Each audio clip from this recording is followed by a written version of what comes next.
Praise the lord, hallelujah. ಯೇಸುವೆ ಸ್ತೋತ್ರ, ಯೇಸುವೆ ವಂದನೆ, ಯೇಸುವೆ ಆರಾಧನೆ, ಯೇಸುವೆ ಮಹಿಮೆ. ಪ್ರಿಯರೇ, ಫಿಲಿಪಿಯರಿಗೆ ಬರೆದ ಪತ್ರಿಕೆ 4ನೇ ಅಧ್ಯಾಯ 13ನೇ ವಾಕ್ಯ ಹೇಳುತ್ತೆ, ಸರ್ವೇಶ್ವರನ ಶಕ್ತಿಯಿಂದ ಸರ್ವವನ್ನು ಸಾಧಿಸುವ ಸಾಮರ್ಥ್ಯ ನನಗಿದೆ. ಯೇಸುವಿನ ಶಕ್ತಿಯಿಂದ, ಯೇಸುವಿನ ಕೃಪೆಯಿಂದ ಸರ್ವವನ್ನು ಸಾಧಿಸುವ ಸಾಮರ್ಥ್ಯ ನನಗಿದೆ. ಹೌದು ಪ್ರಿಯರೇ, ಯೇಸು ನಮ್ಮ ಜೊತೆಗಿರುವಾಗ ಎಲ್ಲವನ್ನು ಸಾಧಿಸುವ ಸಾಮರ್ಥ್ಯ ನನಗಿದೆ. ನಿನ್ನ ಬಲಹೀನತೆಯಲ್ಲಿ ಯೇಸುವಿನ ಕೃಪೆಯನ್ನೇ ಸಾಕು ಅಂತ ಯೇಸು ಹೇಳಿದ್ರು. ಯೇಸುವಿಗೆ ನಮ್ಮ ಜೀವನ ಗೊತ್ತುಂಟು, ನಮ್ಮ ಪಾಸ್ಟ್ ಗೊತ್ತು, ಪ್ರೆಸೆಂಟ್ ಗೊತ್ತು, ಫ್ಯೂಚರ್ ಗೊತ್ತು. ನಾವೀಗ ಜೀವಿಸ್ತಿರುವ ವರ್ತಮಾನ ಕಾಲ ಗೊತ್ತು, ನಮ್ಮ ಕಳೆದು ಹೋದ ಭೂತಕಾಲ ಗೊತ್ತು, ನಮ್ಮ ಜೀವನದಲ್ಲಿ ಬರುವ ಭವಿಷ್ಯತ್ ಕಾಲ ಯೇಸುವಿಗೆ ಗೊತ್ತು. ಏಕೆಂದ್ರೆ ಯೇಸು ನೆನ್ನೆ ಇದ್ದಾಗೆ ಇಂದು ನಾಳೆ ಜೀವಿಸುವ ದೇವರು. ಅವರಿಗೆ ಅಸಾಧ್ಯವೆಂಬುದು ಯಾವುದಿಲ್ಲ. ಅದಕ್ಕೆ ಯೇಸು ಹೇಳಿದ್ರು ಮತ್ತಾಯ 28:20 ಯುಗದ ಸಮಾಪ್ತಿಯವರೆಗೆ ನಾನು ನಿನ್ ಜೊತೆಗೆ ಇರ್ತೇನೆ. ಯುಗದ ಸಮಾಪ್ತಿಯವರೆಗೆ ನಾನ್ ನಿನ್ ಜೊತೆಗೆ ಇರ್ತೇನೆ. ಹೆದರ್ಬೇಡ, ಭಯಪಡಬೇಡ, ಹಂಚಬೇಡ, ಕಳವಳಗೊಳ್ಬೇಡ. ನಾನ್ ನಿನ್ನ ಜೊತೆ ಇರ್ತೀನಿ, ನಾನ್ ನಿನ್ನ ದೇವರು, ನಾನ್ ನಿನ್ನನ್ನು ಕೈ ಹಿಡಿದು ನಡೆಸ್ತೀನಿ. ಯಾಕೆ ಹೇಳಿದ್ರು ಹೇಳಿ? ಯೇಸುವಿಗೆ ಗೊತ್ತುಂಟು ನಾವು ಎಷ್ಟು ಬಲಹೀನರು. ಈ ಮಣ್ಣಿನಿಂದ ಸೃಷ್ಟಿಯಾದ ನಾವು ಎಷ್ಟು ಬಲಹೀನರು ಅಂತೇಳಿ ಯೇಸುವಿಗೆ ಗೊತ್ತುಂಟು. ಅದಕ್ಕೆ ಯೇಸು ಹೇಳ್ತಾರೆ, ಎಲ್ಲಾ ಸಮಯದಲ್ಲೂ ನಾನು ನಿನ್ ಜೊತೆಗೆ ಇರ್ತೀನಿ. ನಿನ್ನ ಇಹಲೋಕದ ಚಿಂತಾಭಾರಗಳನ್ನು ನನಗೆ ವಹಿಸಿಕೊಡುವಾಗ ಅದನ್ನು ನಾನು ಹೊತ್ತುಕೊಳ್ಳುತ್ತೇನೆ. ಆದ್ರೆ ಪ್ರಿಯರೇ, ನಾವು ಯಾವಾಗ್ಲೂ ಬೆಳಿಗ್ಗೆ ಎದ್ದ ತಕ್ಷಣನೇ ನಮ್ಮ ತಲೆಯಲ್ಲಿ ಬರೋದು, ಯೇಸುವೆ ಇವತ್ತು ಎಷ್ಟು ಸಾಲ ಉಂಟು, ಹೆಂಗ್ ತೀರಿಸ್ಲಿ? ಯೇಸುವೆ ಇವತ್ತು ಇರೋಗ ಸಾಕಾಗಿ ಹೋಯ್ತು. ನೋವು, ವೇದನೆ, ಸಂಕಟ, ದುಃಖ, ನಿರಾಶೆ, ಸೋಲು ಸಾಕಾಗಿ ಹೋಯ್ತು. ನಾವು ಯಾವಾಗ್ಲೂ ನೆಗೆಟಿವ್ ಅಲ್ಲೇ ಬದುಕೋರು, ನೆಗೆಟಿವೇ ಮಾತಾಡೋರು. ಈಗ ಯಾರಾದ್ರೂ ಬಂದು ಪರವಾಗಿಲ್ಲಪ್ಪ, ನಾನು ಪ್ರೇಯರ್ ಮಾಡ್ತೀನಿ, ಎಲ್ಲ ಸರಿಯಾಗುತ್ತೆ. ಏನ್ ಸರಿಯಾಗುತ್ತೋ ಏನೋ, ಪ್ರಾರ್ಥಿಸಿ ಸಾಕಾಗಿ ಹೋಗಿದೆ. ಯಾವಾಗ ಸರಿ ಆಗ್ತದೋ ಏನೋ. ಹೌದು, ನಾವು ಮನುಷ್ಯರು ಅಲ್ವಾ? ಮನುಷ್ಯರಿಗೆ ಇವತ್ತು ಬಿತ್ತಿ ಇವತ್ತೇ ಕೊಯ್ಬೇಕು, ಇವತ್ತು ಮದ್ವೆ ಆದ್ರೆ ನಾಳೆನೆ ಮಗಬೇಕು. ನಾವು ಅಂತ ಏನು ಫಾಸ್ಟ್ ಫುಡ್ ಕಾಲದಲ್ಲಿ ಜೀವಿಸ್ತಾ ಇರುವವರು. ನಮಗೆಲ್ಲ ಇನ್ಸ್ಟಂಟೇ ಬೇಕು, ಕಾಯಲಿಕ್ಕೆಲ್ಲ ಆಗೋದಿಲ್ಲ. ಒಂದು ಕಾಲ ಇತ್ತು, ಒಂದು ಮರ ಬಿತ್ತಿ 10 ವರ್ಷ ಆದ್ಮೇಲೆ ಫಲ ಕೊಯ್ಯೋದು, ಅಥವಾ 4-5 ವರ್ಷ ಆದ್ಮೇಲೆ ಫಲ ಕೊಯ್ಯೋದು. ಈಗ ಹಂಗಿಲ್ಲ. ಇವತ್ತು ಬೀಜ ಬಿತ್ತಿದ್ರೆ 6 ತಿಂಗಳಲ್ಲೇ ನಮಗೆ ಫಸಲು ಬೇಕು. ಆ ತರ ಜೀವನ.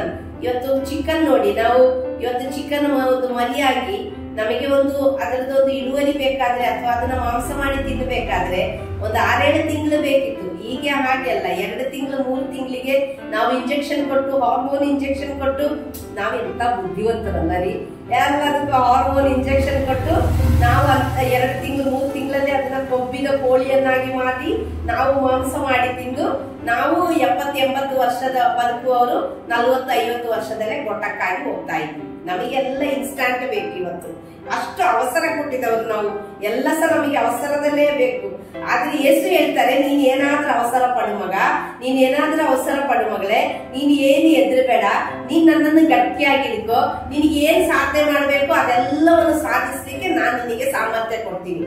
ಅದು ಬರೀ ಇಹಲೋಕದಲ್ಲಿರುವ ಐಶ್ವರ್ಯ, ಇಹಲೋಕದಲ್ಲಿರುವ ಆರೋಗ್ಯ, ಇಹಲೋಕದಲ್ಲಿರುವ ಎಲ್ಲ ಸುಖ ಸಂಪತ್ತು ಅದು ಮಾತ್ರ ಅಲ್ಲ, ನಿನಗೆ ನಿತ್ಯ ಜೀವ ಕೂಡ. ನೀನು ನನ್ನೊಂದಿಗಿರುವಾಗ ನಿತ್ಯ ಜೀವವನ್ನು ಸಾಧಿಸುವ, ನಿತ್ಯ ಜೀವವನ್ನು ಪಡೆದುಕೊಳ್ಳುವ ಸಾಮರ್ಥ್ಯವನ್ನು ಕೂಡ, ಆ ಮಾರ್ಗ ದಾರಿಯನ್ನು ಕೂಡ ನಾನೇ ನಿನಗೆ ತೋರಿಸಿಕೊಡ್ತೇನೆ. ಎಂತಹ ಮಹಿಮಾನ್ವಿತ್ವ ದೇವರು ರೀ. ನಾವು ಯಾವಾಗ್ಲೂ ಒಂದು ಇಷ್ಟಿಷ್ಟರಲ್ಲೇ ಬದುಕೋರು.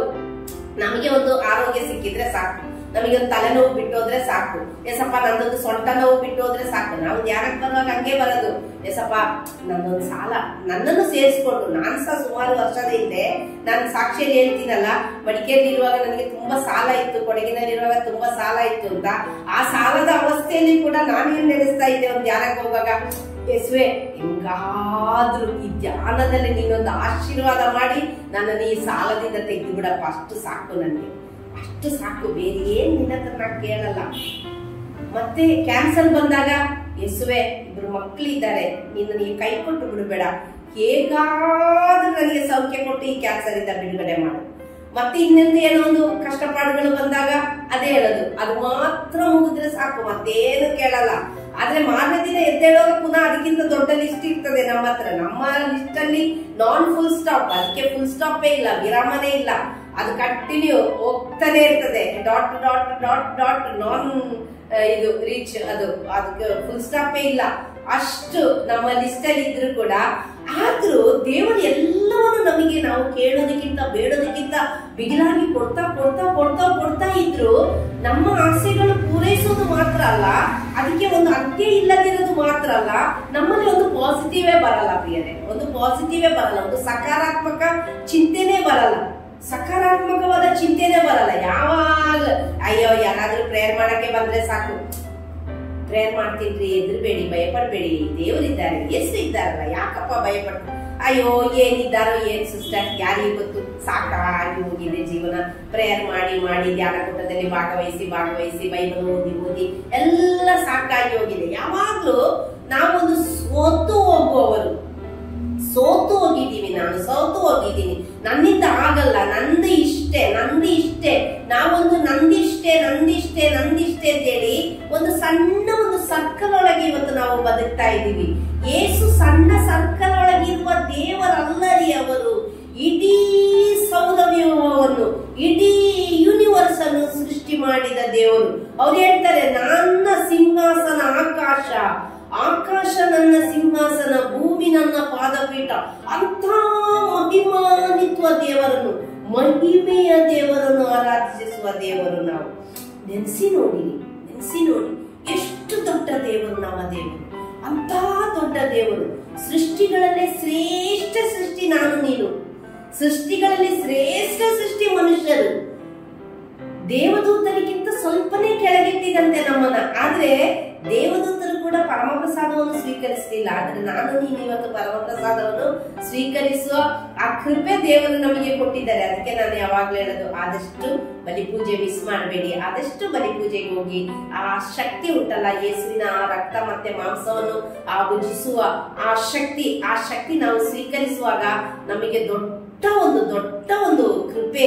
ಅದಕ್ಕಾಗಿ ದೇವರಲ್ಲಿ ಪ್ರಾರ್ಥಿಸುವ, ಯೇಸಪ್ಪ ನಿನ್ನ ಕರುಣೆಯಿಂದ ನಾವು ಸರ್ವವನ್ನು ಸಾಧಿಸಬೇಕು. ನಾವು ಸೋತು ಹೋಗ್ಬಾರ್ದು, ಬಿದ್ದು ಹೋಗ್ಬಾರ್ದು, ಕುಂದಿ ಹೋಗ್ಬಾರ್ದು, ಕುಗ್ಗಿ ಹೋಗ್ಬಾರ್ದು. ನಮ್ಮ ಅವಶ್ಯಕತೆಗಳು ನಿನ್ನ ನಾಮದಲ್ಲಿ ಸಂಧಿಸಲ್ಪಡಲಿ. ಅವತ್ತು ಬಾತ್ಮಿಯನ್ನು ನೋಡು ಅಂತ ಹೇಳಿದ್ರಿ, ಅವನು ಕಣ್ಣು ಬಂತು. ಕುಷ್ಠರೋಗಿಯನ್ನು ನೋಡಿ ನೀನು ಎದ್ದು ನಡೆ ಅಂತ ಹೇಳಿದ್ರೆ ಅವನಿಗೆ ಸೌಖ್ಯ ಉಂಟಾಯಿತು. ಸತ್ತ ಲಾಸರನ್ನ ನೋಡಿ ನೀನು ಎದ್ದು ಬಾ ಅಂತ ಹೇಳಿದ್ರೆ ಅವನಿಗೆ ಜೀವ ಬಂತು. ಯೇಸುವೆ ಯಾಯಿರನ ಮಗಳನ್ನ ನೋಡಿ ಎದ್ದೇಳು ಅಂತ ಹೇಳಿದ್ರಿ, ಆ ಮಗಳು ಜೀವ ಪಡೆದು. ಯೇಸುವೆ ಅದೇ ರೀತಿ ನನ್ನ ಜೀವನದಲ್ಲಿ ಕೊಳೆತನಾರುತ್ತಿರುವ ಎಲ್ಲ ಅವಸ್ಥೆಯಲ್ಲಿ ಜೀವ ತುಂಬಿ ನಮಗೆ ನಿತ್ಯ ಜೀವವನ್ನು ಸೌಭಾಗ್ಯ ದೊರಕುವ ತನಕ ಯೇಸುವೆ ನೀವು ನಮ್ಮ ಜೊತೆಗಿದ್ದು ನಮ್ಮನ್ನು ಹುರಿದುಂಬಿಸುತ್ತಾ, ನಮ್ಮನ್ನು ಆಶೀರ್ವದಿಸುತ್ತಾ, ನಮ್ಮ ಅಭಿಷೇಕಿಸುತ್ತಾ ಯೇಸುವೆ ನಿಮ್ಮ ಕೃಪೆಯಿಂದ ನಮ್ಮನ್ನು ನಡೆಸುವುದಕ್ಕಾಗಿ ಸ್ತೋತ್ರ. ನಮ್ಮೆಲ್ಲ ಬೇಡಿಕೆ ಕೋರಿಕೆಗಳು ಈಡೇರಿ ಸದಾ ನಾವು ಪಾಸಿಟಿವ್ ಆಗಿ ಪರಿಶುದ್ಧಾತ್ಮದ ಶಕ್ತಿಯಿಂದ ತುಂಬಲ್ಪಟ್ಟು ಯೇಸುವೆ ಅನೇಕರಿಗೆ ನಿಮ್ಮನ್ನು ಕೊಡುವ ಕೃಪೆ ನಮಗೆ ಉಂಟಾಗುವುದಕ್ಕಾಗಿ ಸ್ತೋತ್ರ. ಅಮ್ಮ ಮಾತೆಯೇ ಪ್ರಾರ್ಥಿಸಿರಿ ಯೇಸು ನಾಮದಲ್ಲಿ, amen. Praise the lord, hallelujah. ನಿಮ್ಮ ಸಹೋದರಿ ಮಂಜುಳಾ ಜಾಯ್ ಪ್ರೋ ಲೈಫರ್.